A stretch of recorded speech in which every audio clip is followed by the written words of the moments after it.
जो goals achieve करने के बारे में हम सोचते हैं, जो टारगेट लेके चलते हैं, तो उसके लिए जैसे कि कुछ देर पहले आप एसेट एलोकेशन की बात कर रहे थे, एसआईपी की बात कर रहे थे, तो इन्वेस्टमेंट में अगर किसी को सेफ जोन में चलना है, सेफ रास्ता पकड़ना है, तो यहाँ पर जाना उनके लिए बेहतर होगा। 101% यहाँ पे बेहतर ही है।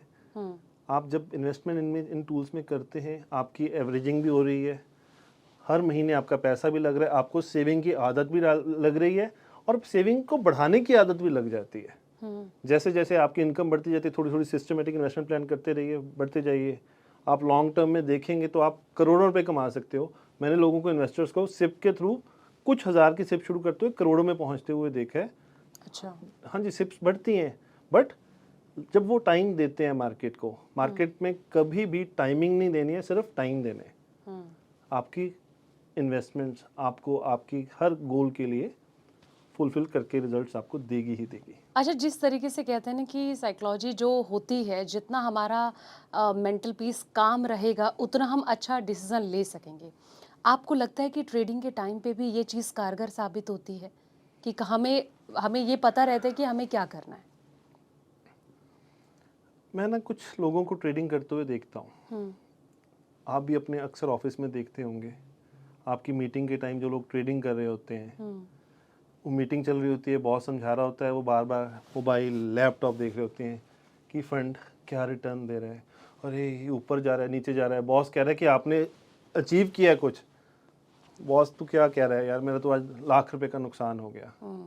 तो अगर आप अपनी लाइफ को हमेशा चिंता में रखना चाहते हो तो trading is the best option. आप हमेशा अच्छा। टेंशन में रहना चाहते हो तो trading is the best option. Trade करो, पैसे कमाओगे ना कमाओगे वो तो बात की बात है, पर चिंता ज़रूर ले जाओगे। बीपी के पेशेंट, शुगर के पेशेंट तो 101% बनोगे बनोगे अगर रेगुलर ट्रेडिंग करते रहोगे। मैं अगेन कह रहा हूँ कि ऐसा नहीं ट्रेडिंग में लोग पैसा नहीं कमाते, पैसा कमाते हैं, पर वो स्टडी करके पैसा कमाते हैं। टिप्स के ऊपर वो कभी भी पैसा नहीं कमाते। बट अगर आप लॉन्ग टर्म की तरफ देखेंगे, अपनी फैमिली के साथ एंजॉय कर पाएंगे, लॉन्ग टर्म इन्वेस्टमेंट करो, फैमिली को भी टाइम दे पाओगे, जो आजकल सबसे ज़्यादा हम अपनी फैमिली को टाइम नहीं दे पाते वो भी दे देंगे, और रिटर्न्स तो आएंगे ही आएंगे, और शांति से आप अपना जीवन व्यतीत करेंगे। मेरे एक इन्वेस्टर थे, उनकी वाइफ को और उनके बच्चों को मैं इन्वेस्टमेंट प्लान समझा के आया। अच्छा। उनकी वाइफ ने कहा भैया अच्छा है, आपके कारण ना ये थोड़ी सी सेविंग करने लग जाएंगे। मैं भी बड़ा खुश हुआ। 6 महीने बाद मैं गया, बच्चे मुझे उनकी आंखें दिखा रहे थे, भाभी के माथे में पसीना आया हुआ था कि कहाँ ये आ गया। मैंने पूछा भाभी जी क्या हो गया, ऐसा क्या प्रॉब्लम आ गई जी, एकदम आप वो हो गए। वो कहते जब से आपने इन्वेस्टमेंट की है ना, ये जितने भी बिजनेस वाले न्यूज़ चैनल्स हैं ना जी, वो सब देखते हैं सुबह अच्छा। शाम। अच्छा। मैंने कहा वो देखने की क्या ज़रूरत है, आपने सिस्टमेटिक इन्वेस्टमेंट प्लान लिया है, नहीं पता तो लगे ना कि हमारी मार्केट कहाँ जा रही है। आप ज्ञानी ना बने, आप इन्वेस्टमेंट करके भूल जाएं, न्यूज़ को छोड़ दें, अपना लाइफ को एंजॉय करें, आपको रिजल्ट्स आपकी नीड के अकॉर्डिंग मिलेंगे ही मिलेंगे। अच्छा, जब हम मार्केट में जाते हैं ना, तो हम देखते हैं जहाँ पे सेल लगी रहती है तो हम ज़्यादा अट्रैक्ट होते हैं वहीं पर ही। मार्केट में भी कुछ ऐसा ही नज़र आता है कि जहाँ पे हमें लगता है कि अभी तो मार्केट बहुत अच्छी चल रही है, हर जगह हरियाली है, तो वहाँ पर वही हमारी साइकोलॉजी उसी तरफ हमें खींची ले जाती है कि नहीं भाई पैसा लगा लो। फिर अक्सर क्या होता है कि आगे चल के फिर देखते हैं कि घाटा हो गया। तो ऐसे लोगों को क्या एडवाइस करना चाहेंगे आप? वॉरेन बफेट ने कहा कि when others are greedy avoid the market, when others are not investing you should invest at that time. So जब मार्केट की सेल आती है तब आता है इतने करोड़ों का इन्वेस्टर्स का नुकसान हो गया, हमारी मार्केट नीचे चली गई, 5 कारण 10 कारण की मार्केट आगे क्यों नहीं बढ़ेगी। भाई मार्केट अब सेल लगा रही है, जो चीज़ आपने पहले 500 रुपये की खरीदी आज आपको 250 रुपये में मिल रही है, 50% सीधा सेल दे रही है, और आप उस टाइम डर रहे हो। उस टाइम तो पक्का टाइम है कि पैसे लगाइए आप। हाँ। पर हम पैसे निकालते हैं, और जब मार्केट ऊपर जा रही है वो 500 का 600 हो जाता है, 700 होता है, तब हम जगा के पैसे लगाते रहते हैं। तरुण जी, एक सवाल ये कि आखिर ये लालच कब शुरू हो जाता है, जब रिटर्न जो है 50% मिल रहा है या फिर 100% इन्वेस्टर को रिटर्न मिल रहा है? लालच पहले दिन से शुरू हो जाता है। जब किसी इंसान का थोड़ा सा पैसा भी एक दिन में बढ़ जाए ना, तो उसको लालच आ जाता है कि बस मैं पैसे इन्वेस्ट कर दूं और कर दूं, ठीक है। और लालच में वो ऐसी गलतियां कर देता है कि उनको पता भी नहीं लगता कि गलती हो गई, फिर वो साल बाद 2 साल बाद पछताते हैं कि हाँ गलती कर दी हमने।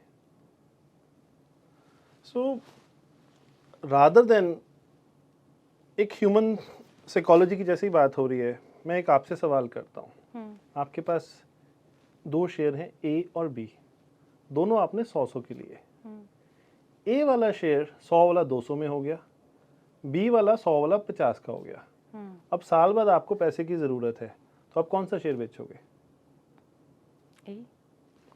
डेफिनेटली जी, ए शेयर बेचेंगे जो 100 का 200 हुआ। जो आपका कमाने वाला बेटा है उसको आप बेच रहे हो, जो निकम्मा है, जो आगे जाके बढ़े ना बढ़े, उसको आप अपने पास रख रहे हो। उल्टा होना ये चाहिए कि मैं बी वाला बेच दूं और ए में पैसे और इन्वेस्ट कर दूं, उसके बढ़ने के चांसेस और हैं। मैं थोड़ी सी स्टडी करूं, जो एक साल में 50% नीचे चला गया उसके तो बढ़ने के चांसेस वैसे ही थोड़े से कम हो गए। हर इन्वेस्टर बी वाला ही बेचता है, ए वाला बेचता है, पर हमें उल्टा बी वाला बेचना चाहिए। अब रिटर्न की कोई लिमिट नहीं है कि 50%, 100%, 200%, 300%, कुछ भी रिटर्न कभी भी आ सकती है। नेगेटिव भी हो सकता है, ये नहीं है कि हाँ रिटर्न ही आएगी, नेगेटिव भी हो सकता है। पर हमें ये अपना एक प्लान बना के गोल बेस्ड प्लानिंग करनी चाहिए कि जब हमारा जो एक गोल के लिए हमने पैसे सेव किए थे वो निकले, तब हम पैसे को, प्रॉफिट को बुक कर लें। पूरा ना करें, कुछ प्रॉफिट को बुक कर लें, ताकि हमारा गोल उस टाइम हो जाए। अगर मार्केट कुछ उल्टी हो गई तो हमारी रिटर्न जाए ना। पर ये नहीं है कि अगर मुझे किसी ने 100% रिटर्न दी है तो मुझे आगे 200% देने की प्रोबेबिलिटी बढ़ सकती है उसकी। स्टडी, और अगेन अगर आप नहीं पढ़ सकते, आप नहीं टाइम निकाल सकते अपने बिजी शेड्यूल से, तो किसी ना किसी एक्सपर्ट को, किसी एडवाइज़र को डेफिनेटली हायर करें। लेकिन कई बार ऐसा होता है ना कि जो बहुत मांझे हुए इन्वेस्टर भी होते हैं, जिनको बहुत नॉलेज भी होते हैं, लेकिन कभी कभी गलती तो वहाँ भी हो जाती है। क्योंकि अगर मैं कोविड, जब आपने शुरू में बताया था कि कोविड का जो दौर था, उस वक्त बहुत गहरा जख्म इन्वेस्टर को लगा था, बहुत खतरनाक तरीके से मार्केट टूटी थी, बहुत गहरा सदमा लगा था उस टाइम पे। लेकिन उसके बाद जो कंडीशन हुई थी, कहीं ना कहीं वो समझ कितनी ज़्यादा इम्पॉर्टेंट हो जाती है। कहते हैं ना कि लाइफ में जब ठोकर लगती है तब इंसान संभलता है। तो ऐसी कंडीशन में आप क्या कहना चाहेंगे? मंझा हुआ खिलाड़ी तो कोई भी नहीं है जी मार्केट में, मुझे तो आज तक कोई भी नहीं मिला। वॉरेन बफे खुद नहीं कहता कि मैं मंझा हूँ, राकेश झुंझुनवाला जी नहीं कहते थे। हमारे आज के नए युग के कई म्यूचुअल फंड्स के बहुत अच्छे CFOs हैं, बहुत अच्छे CEOs हैं, जिनको लोग, जिनकी ओपिनियन लेते हैं, हर न्यूज़ चैनल में आते हैं और बहुत लॉजिकल पॉइंट्स बोलते हैं। एक्सपर्ट वो भी नहीं कहते अपने आप को, वो भी कहते हैं कि हम कहीं ना कहीं हमसे गलती हो ही जाती है। अब फिर से कोविड के टाइम पे अगर हम उसको देखें, अगर आप सेबी का डाटा लें, फिर से सेबी की डाटा ही, मैं नहीं कह रहा, सेबी कह रहा है कि इतने डीमैट अकाउंट खोले, हमें लोग मिले जो पैसे कमाने वाले दिखते हैं पर गंवाने वाले तो कभी हमें दिखे ही नहीं। और कई लोग ऐसे भी मिले हैं मुझे ना, जिन्होंने पैसा गंवाया है पर अपने आप को इज्जत रखने के लिए कि मुझे लोग मेरा मजाक ना उड़ाएं, वो भी कहते हैं कि हमने पैसे को कमाया है, पर अंदर में कहते हैं आज के बाद मैं मार्केट में कभी पैसा नहीं लगाऊंगा। तो अगेन ओवर कॉन्फिडेंस फिर से आपको नुकसान कराएगा ही कराएगा।